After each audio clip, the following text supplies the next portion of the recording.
अस्सलाम वालेकुम जी, हाफ़िज़ मोहम्मद इमरान आपको खुशामदीद कहता है और आज के इस ख़ुसूसी सेशन में हम बात कर रहे हैं जो केएल राहुल के ऊपर बहुत ज़्यादा बातचीत चल रही है, उनकी सिलेक्शन के हवाले से, फिर बुमराह की फ़िटनेस पर भी और फिर उनके इंडिया और आईपीएल के लिए खेलने वाले जो मामलात हैं वो किस तरह से उनकी फ़िटनेस का क्या चीज़ चल रही है। काफ़ी सारे इंडियन क्रिकेटर्स, टॉप क्रिकेटर्स वो बात कर रहे हैं केएल राहुल कहीं उनके हवाले से अच्छी बातें हो रही हैं, कहीं लोग उनको कह रहे हैं कि उनकी जान छोड़ दें, क्या उन्होंने कुछ ऐसा बुरा कर लिया है। आकाश चोपड़ा भी बोले हैं, हरभजन सिंह भी बोले हैं, फिर वेंकटेश प्रसाद का भी नाम है, शशि थरूर साहब भी आ गए हैं उसमें, वो भी कहीं न कहीं कुछ बातचीत कर रहे हैं। तो इन सब चीज़ों पर गुफ्तगू रहेगी। हमारे साथ हैं रोहित साहब, स्पोर्ट्स जर्नलिस्ट इंडिया से। गुड मॉर्निंग जी रोहित साहब, खैरियत से हैं आप? गुड मॉर्निंग हाफिज भाई। थैंक यू कि आपके कॉल से ही नींद टूटी है। सो तो जी जी, सब खैरियत है, सब खैरियत है। आप बताइए। बिल्कुल, परफेक्टली ऑलराइट। रोहित किस तरह से देख रहे हैं कुछ सिलेक्शन के हवाले से, खिलाड़ियों के इन आउट के हवाले से काफ़ी सारी बातें, बिलख़ुसूस इन दिनों जो सबसे ज़्यादा बातचीत हो रही है, केएल राहुल जो है वो बहुत ज़्यादा खबरों में है, बहुत ज़्यादा बहस उनकी सिलेक्शन पर हो रही है।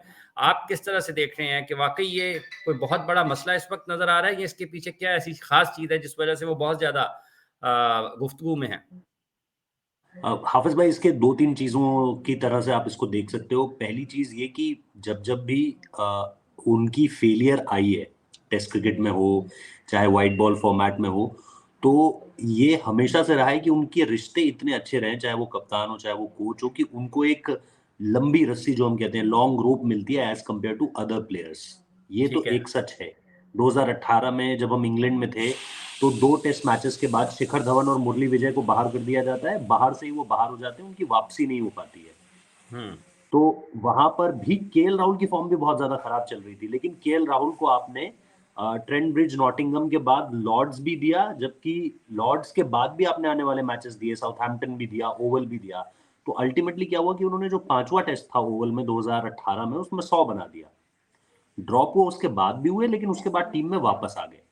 अब वहां पर भी उनको लॉन्ग रोप दी गई, वहां पर भी बाकी खिलाड़ियों को उनसे पहले बाहर कर दिया गया। आपके 3 सलामी बल्लेबाज गए थे 2018 में, मुरली विजय, शिखर धवन, केएल राहुल। हुँ, तीनों जब जा रहे थे तो तीनों को बहुत हाईली रेट किया गया था, तीनों के पास रन्स थे, हुँ, लेकिन आगे कौन बढ़ पाया? सिर्फ केएल राहुल। वहां पर भी इस चीज को देखा गया। फिर अभी आपको टी20 वर्ल्ड कप याद होगा, लगातार क्रिटिसिज्म हो रहा था केएल राहुल का। इंजरी को लेकर के भी बात थी कि आपने इंजरी के साथ आईपीएल खेला, सारे खिलाड़ी खेलते हैं वैसे, उन्होंने कुछ अलग नहीं किया है। लेकिन हुँ, उसके बाद फिर आप आईपीएल के ठीक बाद जो आपको India versus south Africa series खेलनी थी, वहां पर भी आपका जो है वो मसल पुल हो गया, और उसके बाद आपको फाइनली ऑपरेशन के लिए जाना पड़ा। उसके बाद भी जब वो आते हैं तो फिर उस तरीके से रन्स नहीं आते हैं, रन्स नहीं आते हैं तो सवाल खड़े होते हैं। और हुँ, खासतौर पे वर्ल्ड कप जैसा टूर्नामेंट, जो अब केएल राहुल 50 ओवर का वर्ल्ड कप एक आधा खेल चुके हैं, 2 टी20 वर्ल्ड कप खेल चुके हैं, तो परफॉर्मेंस उसमें कहीं ना कहीं नहीं आई है। अब ऐसे में फिर यहाँ पर टेस्ट क्रिकेट में यही हो रहा है। बड़ी बात क्या है कि उनके पीछे जो बंदा बैठा हुआ है उसका नाम शुभमन गिल है, जो इस समय पे रनों का पहाड़ लगा चुका है। हुँ, लेकिन दिक्कत लोगों को किस चीज से? दिक्कत लोगों को इस चीज से है कि अभी भी जो है वो इंडियन टीम मैनेजमेंट ये मानने को तैयार नहीं है कि केएल राहुल का करंट फॉर्म एक प्रॉब्लम है। वो बता रहे 1 साल पहले उन्होंने क्या किया था। अब हुँ, 1 साल पहले की परफॉर्मेंसेस को लेकर अगर टीम में सिलेक्शन होने लगे तो फिर ड्रॉप कौन हुआ करेगा?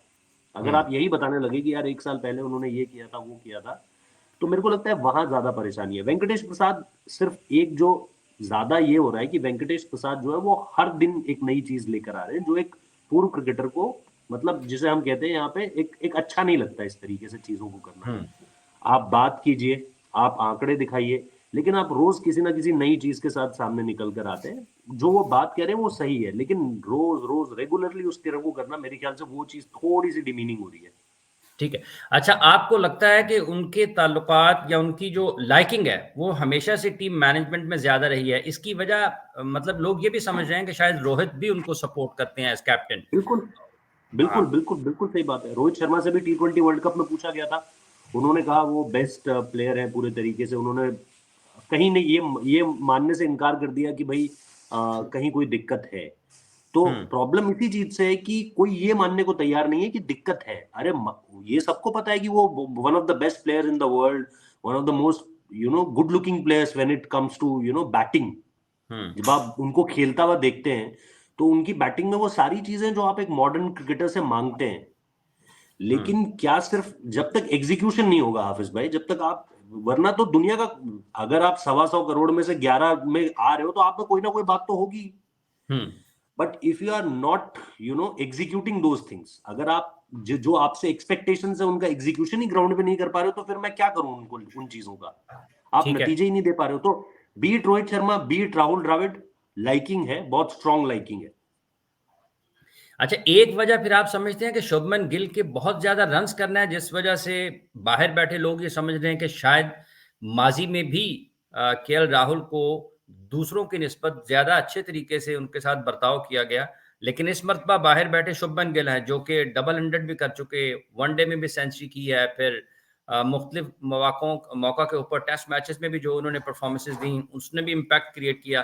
तो एक वजह शुभमन गिल है जिनके ऊपर ये सारी चीजें हो रही हैं। फिर शुभमन गिल के साथ क्या हुआ है कि शुभमन गिल को भी 12-13 टेस्ट मैचेस वो खेल चुके हैं, 12-13 आई थिंक उनके टेस्ट मैचेस हैं उनकी। अगर आप अभी बांग्लादेश में उन्होंने 100 किया था, उनके साथ दिक्कत क्या हुई है कि उन्होंने पारियों को बड़ा कन्वर्ट नहीं किया है। मैं अभी आपको उनकी 40-40, 50-50 वाली 3-4 पारियां गिना दूंगा। न्यूजीलैंड के अगेंस्ट कानपुर में 50 है, न्यूजीलैंड के अगेंस्ट वानखेड़े में एक 44 या 43 है, एक 47 है, दोनों पारियों में 40+ रन है।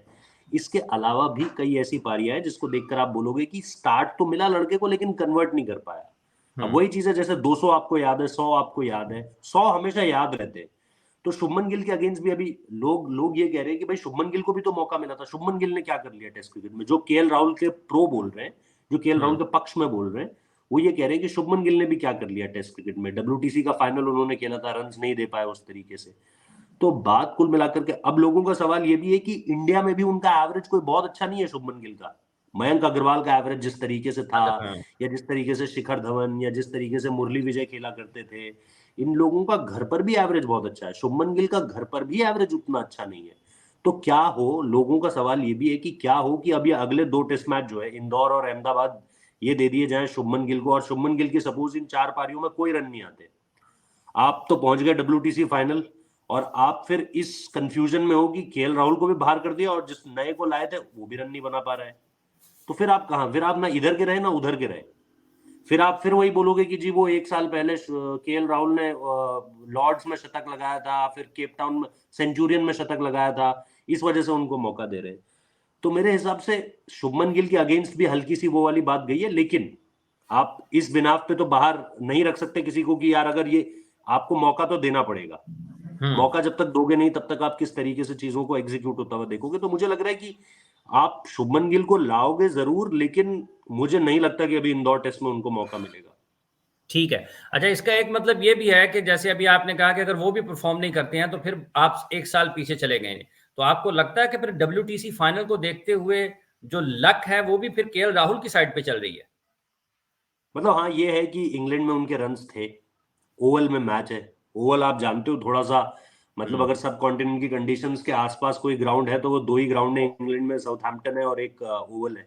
तो वहां पे विकेट, अगर यही मैच हेडिंगले में हो रहा होता, यही मैच मैनचेस्टर में हो रहा होता, तो डिस्कशन कुछ और होता। लेकिन ये मैच क्योंकि ओवल में हो रहा है, तो आपको निश्चित तौर पर वो तो याद जहन में रहेगा ही कि पिछली बार जब हम गए थे, और पिछली बार ऐसा नहीं है कि 6 साल पहले जाना पड़ रहा है, अभी 1.5 साल पहले की बात है। तो 1.5 साल पहले जब आप देखोगे तो आप बोलोगे यार केएल राहुल के अच्छे रन हैं, ट्रेंट ब्रिज में उन्होंने अच्छा किया था, लॉर्ड्स में उन्होंने अच्छा किया था, रोहित शर्मा के रन हैं। तो वो चीज मुझे लगता है कि वो चीज जरूर उनके सिलेक्शन को फायदा पहुंचा सकती है।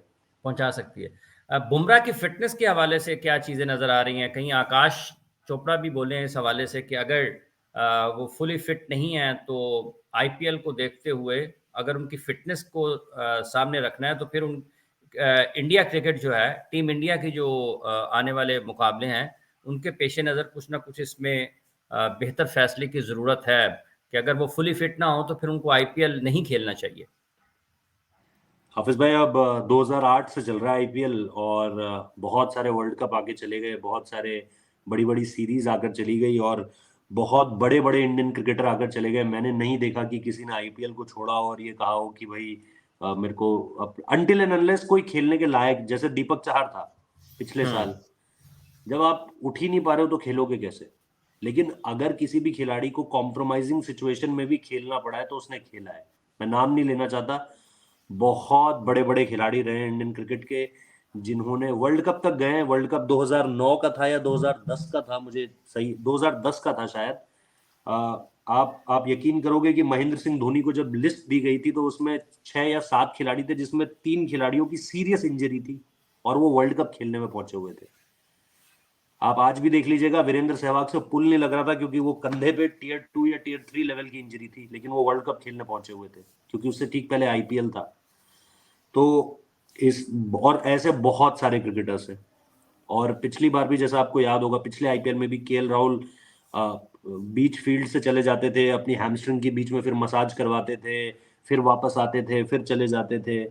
तो अ, रोहित शर्मा का केस हमें याद है, सारे के सारे खिलाड़ी, मतलब विराट कोहली का हमें याद है कि वो तो याद आता है कि वो 4 या 5 उन्होंने टांके लगवा रखे हैं हाथ में और फिर शतक मारा है। लेकिन खिलाड़ियों ने खेला है, मतलब आप कॉम्प्रोमाइज करते हुए नहीं देखते हो हाफिज भाई, क्योंकि पहली बात बीसीसीआई के हाथ में नहीं है। एक बार खिलाड़ी आईपीएल के बबल में, मतलब बबल बोल रहा हूँ, एक बार खिलाड़ी आईपीएल के सर्कल में फ्रेंचाइजीज के घुसते हैं तो पास उसके चला बाद गया, हैंड ओवर हो गया फ्रेंचाइजीज के फ्रेंचाइजी। पास पूरा हक चला गया कि कौन कब आराम करेगा, या फ्रेंचाइजी तय करेगी, ये बीसीसीआई नहीं तय करेगा। मुझे नहीं लगता कि मुंबई इंडियंस इस समय पे अफोर्ड कर सकता है कि जसप्रीत बुमराह को, क्योंकि जसप्रीत बुमराह, जोफ्रा आर्चर, तीसरा कोई गेंदबाज ही नहीं है। जेसन बेरेंडॉर्फ ठीक है, लेकिन फिर आपको अपने 4 ओवरसीज प्लेयर का भी मिक्सचर देखना है ना। अगर आप जोफ्रा आर्चर तय है, फिर टिम डेविड आपके पास है, फिर इतने सारे नाम है आपके पास, आप किस किस को कहाँ कहाँ पर मौका दोगे। ब्रेविस है फिर आपके पास, अपना कैमरन ग्रीन है आपके पास, तो ये 4 नाम तो सीधे सीधे ऐसे ही हो गए। ठीक है, बहुत बहुत शुक्रिया आपका रोहित, आपने अपना वक्त दिया। अपना बहुत सा ख्याल थैंक रखें, यू। आने वाले दिनों में भी आपसे गपशप रहेगी और अच्छी अच्छी चीज़ें अपने देखने वालों को और हमारे देखने वालों को पहुंचाते रहें। बहुत सारी नेक तमन्नाएं आपके लिए। बहुत शुक्रिया जी, आपका बहुत शुक्रिया। थैंक यू हाफिज भाई, थैंक यू।